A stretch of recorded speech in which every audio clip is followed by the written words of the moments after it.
Good morning and welcome students. This is the exercise 3.3 class 11th NCERT mathematics.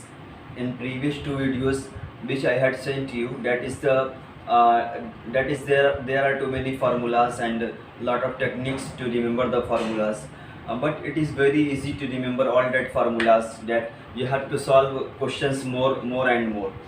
This is the very easy way to remember all the formulas, and all the formulas will be used in the exercise 3.3 and further exercises. So we must remember the trigonometric values of trigonometric functions, that is sine 0, sine 30, the value of sine 90. You must remember all the values of trigonometric functions, and also you must remember the formulas. So let us start with the question number 2, because question number 1 is very easy and you may solve itself. We have question number 2, that is prove that 2 sin square pi by 6 plus cosec square 7 pi by 6 into cos square pi by 3 equal to 3/2. ठीक है, तो जब भी पाई आ जाता है तो pi is the radian value of angles. Pi क्या है? रेडियन मेजरमेंट है एंगल की. जैसे आप यूनिट की जब बात करते हो तो कोई सेंटीमीटर में यूज़ करता है, कोई मीटर में यूज़ करता है, कोई किलोमीटर में, लेकिन है तो सभी दूरी ही मेजर करने की यूनिट है ना. तो दूरी मेजर करने को आप किसी भी यूनिट में कर सकते हो. कोई सेंटीमीटर में करना चाहता है, कोई मीटर में, कोई किलोमीटर में. तो हमें वहाँ तक नहीं जाना है. हमारा काम यहाँ पर ये है कि अगर पाई दे दिया जाता है क्वेश्चन के अंदर, पाई साइन के साथ, ट्रिग्नोमेट्रिक फंक्शंस के साथ अगर पाई आता है, दैट मीन्स दैट इज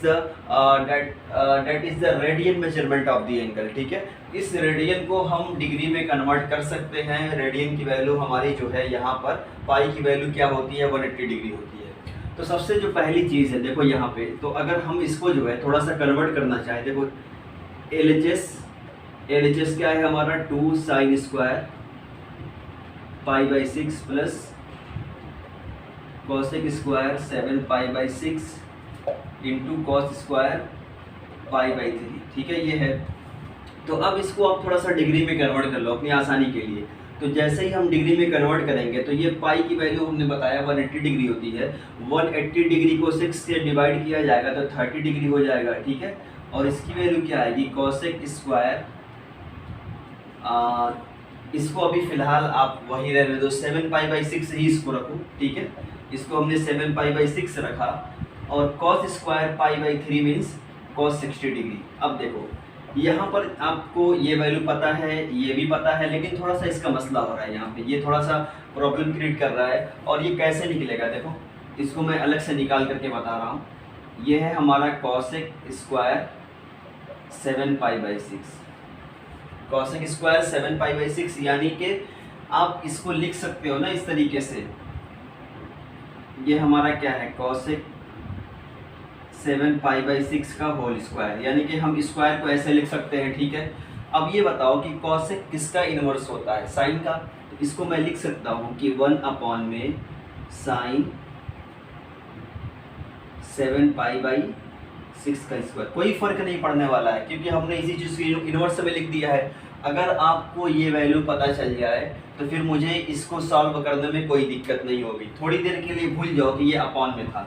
अब मैं दूसरी तरफ आता हूँ. मैं आता हूँ साइन 7 पाई बाई 6 पे. देखो, साइन 7 पाई बाई 6 की वैल्यू कैसे आएगी? आप एक काम करना कि जो न्यूमरेटर में जो वैल्यू है उससे डिवाइड करना, न्यूमरेटर को डिवाइड करना डिनोमिनेटर से. ठीक है, तो ये क्या हो जाएगा? इसको मैं लिख सकता हूँ कि sin pi plus pi by 6. देखो, जब आप डिवाइड करोगे 1 टाइम से जाएगा और pi by 6 as a reminder हो जाएगा. तो इसको मैं लिख सकता हूँ कि sin pi plus pi by 6, यानी कि इस नंबर को हमने डिकम्पोज कर दिया. ठीक है, और क्या लिखा हमने? पाई प्लस पाई बाई 6. ऐसे लिख सकते हैं. ये आपने एक्सरसाइज 3.1 में भी पढ़ा होगा इसके बारे में, सॉरी 3.2 में. अब ये बताओ कि पाई प्लस पाई बाई 6, एक चीज़, ये पूरा पाई होता है, इसमें कुछ एंगल ऐड करेंगे, आप थर्ड में चले जाओगे. और थर्ड में क्या होता है? टेन कॉट पॉजिटिव होता है. ठीक है, टेन कॉट पॉजिटिव होता है, बाकी सभी निगेटिव होता है. और पाई पे हमारी कोई भी ट्रिग्नोमेट्रिक फंक्शंस सिवाय 90 और 270 की कहीं पे नहीं चेंज होती है. यानी कि पाई पर वैल्यू नहीं चेंज होने वाली है. पाई पर साइन साइन ही रहेगा. साइन जो है वो साइन रहेगा, पाई प्लस पाई बाई सिक्स की वैल्यू, ये तो वैल्यू पाई बाई सिक्स रहेगी, लेकिन हम पहुंचे कहाँ पे, हम कौन से क्वाड्रेंट में हैं, हम थर्ड में हैं। क्यों कि पाई प्लस पाई बाई सिक्स इसके अंदर आएगा और इसके अंदर साइन क्या होता है, नेगेटिव होता है। साइन क्या होता है, नेगेटिव होता है। यानी कि इस यहाँ से मैं यहाँ पर आया, ठीक है, और साइन पाई बाई सिक्स का मतलब हुआ कि साइन 30 डिग्री हो गया। और साइन 30 की वैल्यू क्या होती है, माइनस, ये माइनस पहले से रहेगा 1/2।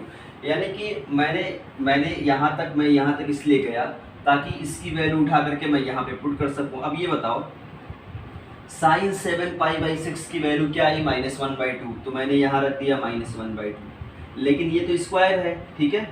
अब ये 1 अपॉन में ये हो जाएगा मेरा 1/4, और ये जब ऊपर जाएगा ना तो ये वैल्यू 4 हो जाएगी। तो मेरे सीधे सीधे कहने का मतलब ये हुआ कि हमने अलग से भी निकाल करके दिखा दिया कि cosec square 7 pi by six की वैल्यू मुझे क्या मिली, 4, ठीक है। तो ये था हमारा, इसको मैं लिख सकता हूँ कि साइन 30 डिग्री का स्क्वायर, ठीक है। इसको मैं ऐसे लिख सकता हूँ कि इसकी वैल्यू क्या है, मुझे 4 मिली, ठीक है। और मैं इसको ऐसे लिख सकता हूँ कि cos 60 डिग्री का होल स्क्वायर।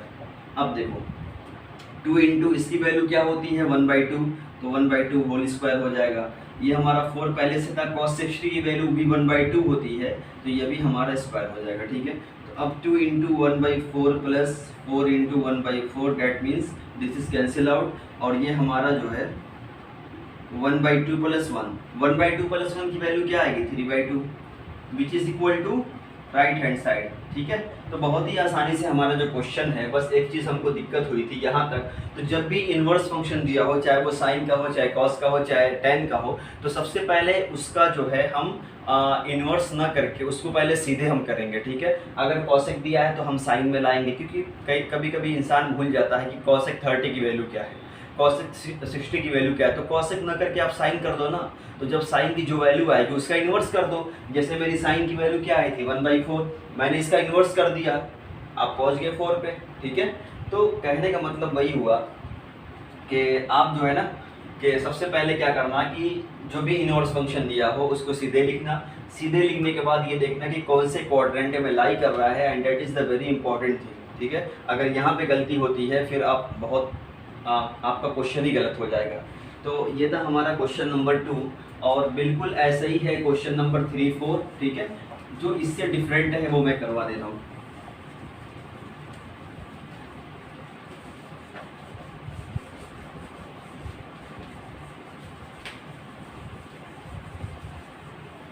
अब देखो इसके बाद जो क्वेश्चन है हमारा, कहता है कि find the value of sine 75, question number 5 का 1। हमने एक ही क्वेश्चन क्यों करवाया, क्योंकि जो आपका जो है question number 1, question number 3, question number 4 सब एक ही पैटर्न पे है, सब एक ही पैटर्न पे। हमने 2 करके दिखा दिया, आपको 1 करना है, आपको 3 करना है, आपको 4 करना है। अब देखो साइन 75 तुम पहली बार सुन रहे हो। मैंने कहा कि साइन की रेंज क्या होती है, तो मेरा आंसर था कि ऑल रियल नंबर्स, क्योंकि सभी रियल नंबर पे कुछ ना कुछ साइन की वैल्यू मिलेगी। जिस तरीके से यहाँ साइन 75 है उसी तरीके से साइन 88 की भी वैल्यू कुछ ना कुछ मिलेगी, साइन 1.1 की भी कुछ ना कुछ वैल्यू मिलेगी, ठीक है। तो साइन 75 कैसे निकालेंगे, पहली बार हम लोग सुन रहे हैं। देखो आप कुछ ऐसा करो ना, कुछ ऐसा करना है हमको कि हमें दोनों चीज़ों के बारे में पता हो। हमको पता है साइन 30 के बारे में, हमको पता है साइन 45 के बारे में, हमको पता है साइन 60 के बारे में, हमको ये भी पता है साइन 90 के बारे में। तो अगर मैं जो है इसको ऐसे लिख दूं, कोई बुराई तो होगी नहीं, क्योंकि मैंने 75 को डिकम्पोज कर दिया। अगर कोई बच्चा ऐसा लिखना चाहता है इसको कि साइन 60 माइनस साइन नहीं, ठीक है, ये सही, ठीक है, वो नहीं हो पाएगा। तो साइन 45 प्लस साइन 30, आपको पता है, आपके पास एक फार्मूला होता है कि when sin x plus y equal to sin x cos y, ठीक है, sin x cos y plus cos x sin y. तो जब यहाँ पे साइन के अंदर दो एंगल का सम होता है तो ये फार्मूला हमारा यूज़ होता है, यानी कि हम, ये मेरा एक्स है और ये मेरा वाई है। तो sine X means sine 45 degree, cos Y means cos 30 degree, फिर plus cos x means cos 45 degree हो जाएगा, ठीक है, और फिर इसके बाद sin 30 डिग्री, ये हो गया। अब देखो sin 45 डिग्री की वैल्यू क्या होती है कि 1/√2 होती है, ठीक है। cos 30 की वैल्यू क्या होती है कि √3/2 होती है ना, क्योंकि साइन का उल्टा होता है, उल्टा नहीं कह सकते हैं, जैसे आप साइन में इधर से जाते हो, cos में उधर से आते हैं, तो जो साइन 30 की वैल्यू होती है वो इसकी 30 की वैल्यू, जो साइन 60 की वैल्यू होती है वो cos 30 की वैल्यू होती है, और इसी तरीके से cos 45 की वैल्यू 1/√2 और साइन 30 की वैल्यू 1/2, ठीक है। अब ये बताओ कि √3 अपॉन में 2√2, ठीक है, और ये 1 अपॉन में 2√2, जब एलसीएम ले लेंगे तो हमारे कितना हो जाएगा 2√2 और 3 + 1, ठीक है, ये हो गया। This is the final answer. और उसकी भी कुछ ना कुछ वैल्यू होगी, √3 की वैल्यू होती है 1.732, √2 की वैल्यू होती है 1.1414, and this is an irrational number because it is non terminating and repeating, ठीक है। तो कहने का मतलब ये हुआ, कहने का मेरा मतलब ये हुआ कि आप किसी की भी वैल्यू निकाल सकते हो। अगला क्वेश्चन है हमारा 10, 15 की। तो 10, 15 देखो भाई, दो तरीके से मैं निकाल सकता हूँ। पहला तो मेरा तरीका ये होगा कि tan 45 डिग्री माइनस 30 डिग्री, ये भी निकाल सकता हूँ, क्योंकि हमको tan a माइनस बी के बारे में पता है कि tan a minus tan b upon में 1 + tan a × tan b होता है। और मैं इसको ऐसे भी लिख सकता हूँ कि tan 60 डिग्री माइनस 45 डिग्री, जिस एंगल के बारे में पता है उसी एंगल को यहाँ पे रखना है, क्योंकि हम जानते हैं tan 60 की वैल्यू क्या होगी, tan 45 की वैल्यू क्या होगी, ठीक है। तो इसी तरह से और भी क्वेश्चंस होंगे हमारे। आप cos 75 निकाल सकते हो, आप cos 15 निकाल सकते हो, tan 15 निकाल सकते हो, ठीक है। तो ये थे हमारे बेसिक जो क्वेश्चंस थे। अब आते हैं मेन क्वेश्चन पे, जो जिसके बारे में हमने 2 वीडियो सेंड किया हुआ था, यानी कि जो टोटल वीडियोस था वो इसी पे था, उसके फार्मूलेस पे कि क्या था वो, क्या था। देखो भाई, क्वेश्चन नंबर 6, ठीक है, क्वेश्चन नंबर 6 है हमारा cos π/4 प्लस x है या माइनस x है, cos π/4 माइनस y, फिर माइनस क्या है sin π/4 माइनस x, ठीक है।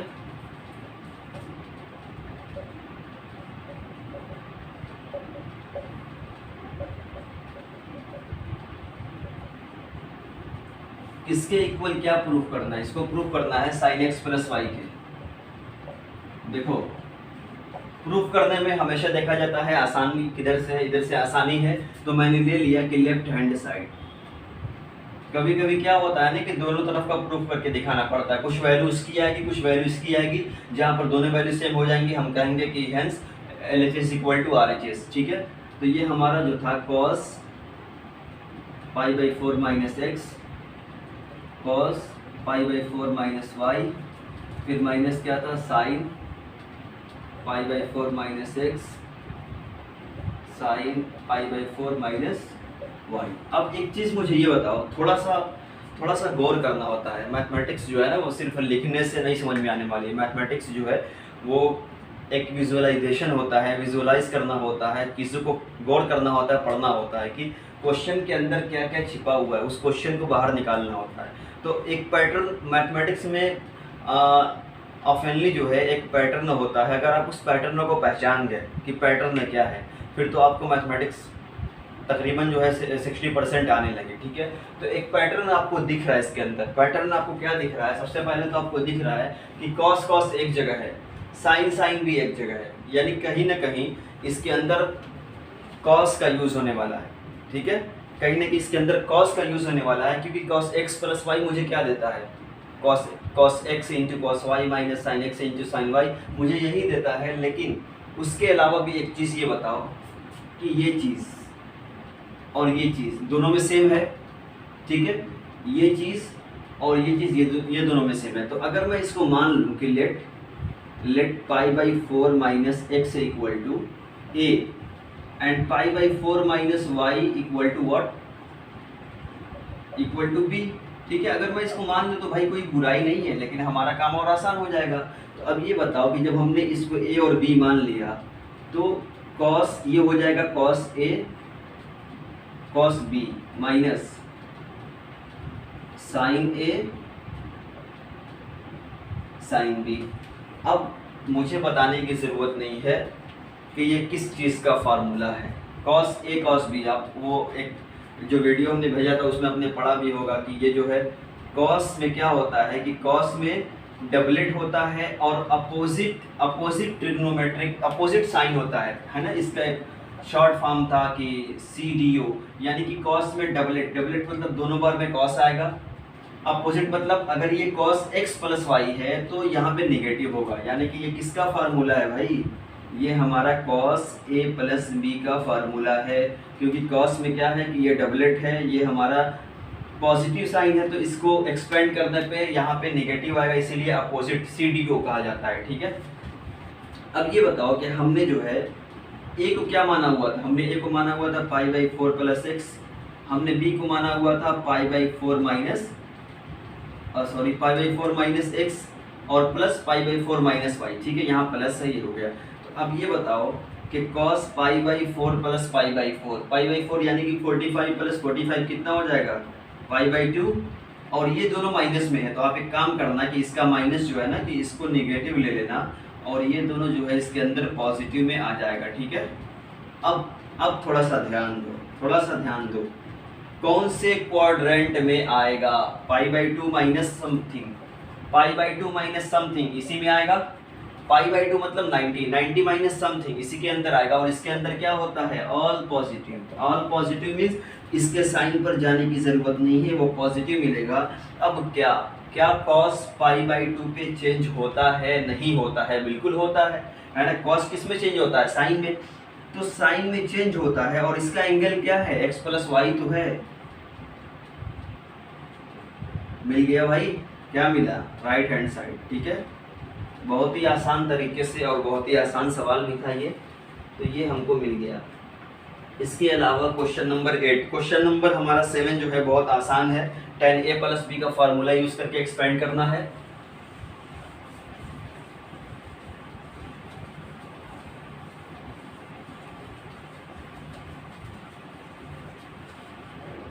जो हमारा क्वेश्चन नंबर 8 है वो क्या है, cos pi plus X into cos minus X. ठीक है, ये क्या है, sine pi minus X cos π/2 plus X which is equal to what, cot square X. देखो प्रूफ करना है, मैंने हमेशा बोला कि पैटर्न को फॉलो करो, पैटर्न को। एक चीज़ मैं बता दूं कि एक होता है cos माइनस एक्स जिसकी वैल्यू क्या होती है cos एक्स, और एक होता है माइनस cos एक्स।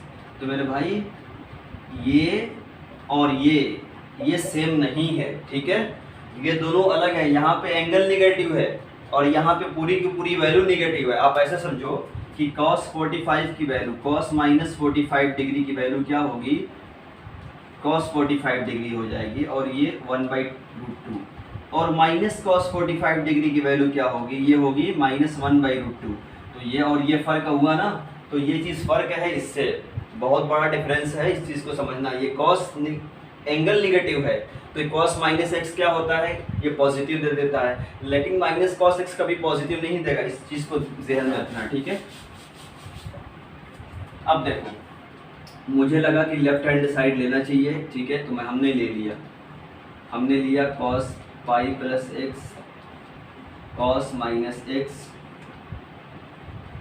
सारा जो है ना क्वाड्रेंट का खेल है, अगर आपने क्वाड्रेंट के बारे में पढ़ लिया हो तो फिर ये कुछ भी नहीं है। देखो मैं यहाँ पे क्वाड्रेंट बना रहा हूँ, सबसे पहले यहाँ होता है ऑल पॉजिटिव, यहाँ होता है साइन उसका इनवर्स, यहाँ होता है tan cot, यहाँ होता है cos sec, ये पॉजिटिव होता है, यहाँ पर ये पॉजिटिव होता है, यहाँ पर ये positive. All the students of 10th class. ठीक है, हमने एक शॉर्ट फॉर्म बताया था, all the students of 10th class. ठीक है, ये हमारा हो गया यहाँ पर। तो अब एक काम करना ये है कि देखो cos pi plus x, pi plus x, pi ये पूरा एंगल कितना है पाई, प्लस एक्स मीन्स इसके अंदर आ गए। इसके अंदर क्या है, cos तो नेगेटिव होगा, इसका मतलब ये हुआ कि ये माइनस, सबसे पहले साइन पे जाएंगे, साइन क्या होगा, माइनस होगा। क्यों, पाई प्लस एक्स थर्ड क्वाड्रेंट में, और थर्ड क्वाड्रेंट में हमारा कॉस नेगेटिव होता है, और पाई पे तो कोई ट्रिग्नोमेट्रिक फंक्शन चेंज नहीं होता है, तो ये कॉस एक्स हो जाएगा। अब दूसरी चीज इनटू कॉस माइनस एक्स, अभी हमने बताया ना कॉस माइनस एक्स में और माइनस कॉस एक्स में जमीन आसमान का फर्क है, ठीक है। तो कॉस माइनस एक्स की वैल्यू क्या हो जाएगी, कॉस एक्स, ठीक है। अब देखो साइन पाई माइनस एक्स, ये पूरा पाई है, पाई में से कुछ एंगल माइनस करो, यहीं पे आओगे दूसरे में, ठीक है। तो ये हमारा जो है साइन पाई माइनस एक्स क्या हो जाएगा, साइन एक्स हो जाएगा, पॉजिटिव होगा क्योंकि सेकंड में साइन पॉजिटिव होता है। Cos pi by 2 plus x, pi by 2 कितना होता है, इतना होता है, और इसमें कुछ एंगल ऐड कर दिया तो आप इसके अंदर आ गए सेकंड में, तो सेकंड में कॉस क्या होता है, नेगेटिव। तो सबसे जो पहली चीज़ है ब्रैकेट के अंदर रखना, सबसे जो पहली चीज़ है कि आप जो है माइनस रखो, और कॉस पाई बाई 2, एंगल कितना है, पाई बाई 2, पाई बाई 2 पे कॉस किस में कन्वर्ट होता है, साइन में, तो ये साइन एक्स, ठीक है, ये हो गया। अब ये बताओ, ये ऊपर हो गया माइनस कॉस स्क्वायर एक्स, नीचे हो गया माइनस साइन स्क्वायर एक्स, ये कैंसिल आउट, तो ये बचा मेरे पास कॉस एक्स अपॉन में साइन एक्स, और इसको हम लिख सकते हैं टोटल होल स्क्वायर, ठीक है। और ये हमारा क्या आ गया, cot square x which is equal to right hand side. तो स्टूडेंट्स ये था हमारा बहुत आसान तरीके से, हमको पैटर्न को फॉलो करना है, हमको मेमोराइज करना है कि हमारे फार्मूलाज क्या हैं, और फार्मूलाज जो है वो रटने से याद नहीं होगा। उसका एक सबसे अच्छा तरीका है कि आप सारे फार्मूले को कहीं एक जगह लिख करके जहाँ पे आप पढ़ाई करते हो वहाँ पे चिपका दो, और जब भी क्वेश्चन लगाओ तो सामने नज़र होनी चाहिए कि कौन सा फार्मूला यूज़ होता है। तो आप यकीन मानोगे कि जब आप 10 से 12 क्वेश्चंस लगाओगे ना, आपको सारे फार्मूले खुद ब खुद याद हो जाएंगे, और ये जो फार्मूले एक बार याद हो गए ये हमेशा काम देते रहेंगे, चाहे आप मैथमेटिक्स आगे पढ़ो ना पढ़ो, क्योंकि मैथमेटिक्स एक ऐसा सब्जेक्ट है जो सभी सब्जेक्ट को लेकर के चलता है। चाहे आप इकोनॉमिक्स पढ़ो उसके अंदर भी यूज़ है, ज्योग्राफी के अंदर भी कहीं कहीं पर कैलकुलेशन आती है, और फिजिक्स तो आप पूरा मैथमेटिक्स ही समझो, ठीक है। केमिस्ट्री के अंदर भी बहुत सारी जगह साइन कॉस टेन आपको देखने को मिलेगा, कहीं कहीं पर बायोलॉजी में भी आपको कुछ वैल्यूज़ देखने को मिल जाएंगी कैलकुलेशन में, तो हर जगह यूज़ है। और इसका एक अच्छा सा हमने पैटर्न बता दिया कैसे करना है, कहीं लिख करके चिपका लो उस चीज़ को, और चिपकाने के बाद उस पर बार बार नज़र लगाते रहो, क्वेश्चन लगाते रहो, सारे क्वेश्चन जो है सॉल्व भी हो जाएंगे, और हमारा जो है वो हमको याद भी हो जाएगा।